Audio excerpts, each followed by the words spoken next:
The first I want you to hear from is Scott Forrest. He's with the Scripps Research Institute.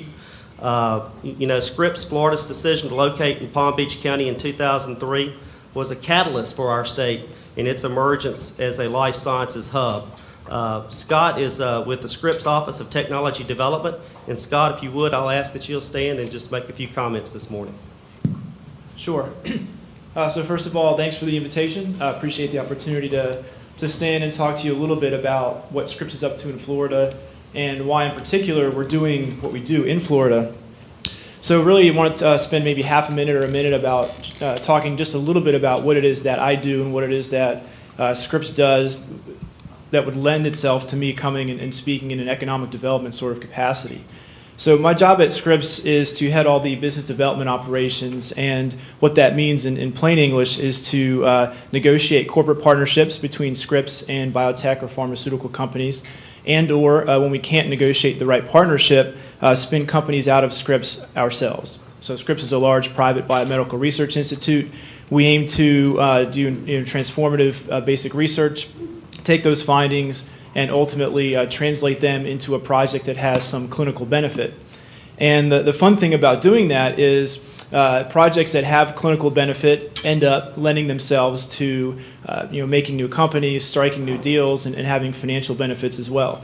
So you can be selfish and unselfish at the same time in our industry, which is a lot of fun. So why on earth is Florida a good place to ply this trade? Well, I want to talk real briefly about three factors that the governor did not touch on. I think he touched on three macro level factors that are very important in business climates: taxes, regulation, litigation. But I want to talk about three factors that are important specifically for what we do, for starting brand new biomedical research focused companies. So those three factors are access to capital, access to management, and access to technology. And if they don't live in the same place, you're not going to have a robust area for biotechnology, for new company creation. Those are micro-level factors compared to what the governor was talking about, but they're very, very important. Okay, what we do is simple and very complicated at the same time. Finding new technologies around which you can build a company idea, a company opportunity, it's not trivial. Finding access to the kinds of capital with long-term investment horizons that are necessary to fund these enterprises, it's not trivial. And finding access to management that understands the ins and outs of clinical development and scientific research and all of this is not trivial either.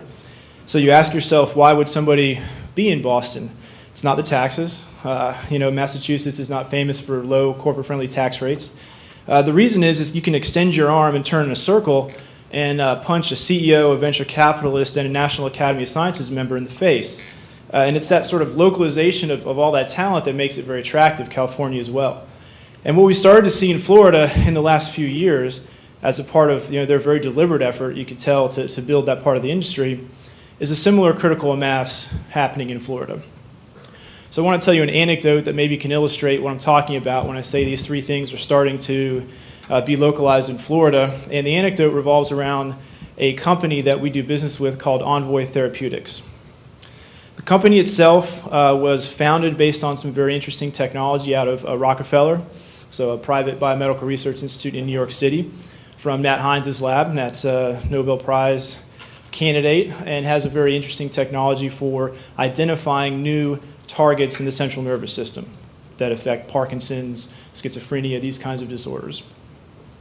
So this looked like for them maybe a good opportunity to spin a company out. So they went looking for venture financing, and they went looking for private investment.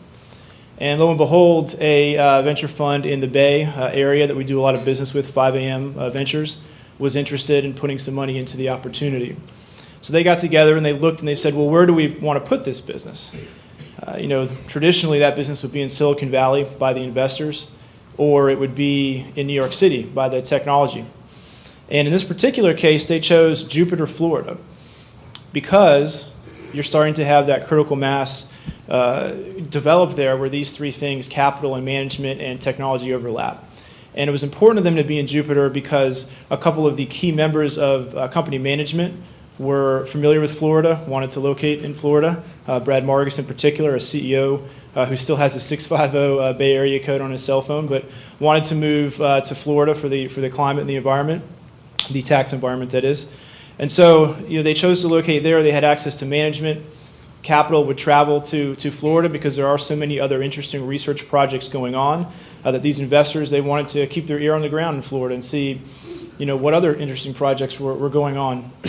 And lastly, access to technology. I talked to you, technology came from New York. The company's located adjacent to the Scripps, Florida facility because they run all of their drug screening operations through our high-throughput screening center in Jupiter, Florida. So it wasn't the home of the technology, but it was the home of the collaboration that matured the technology.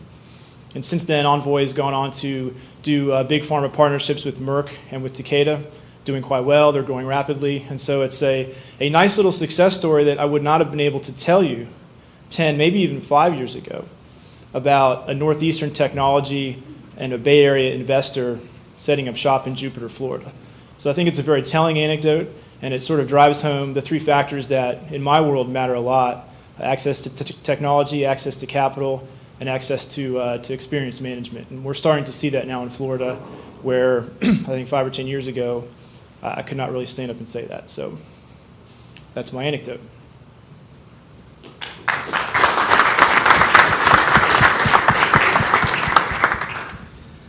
Thank you, Scott.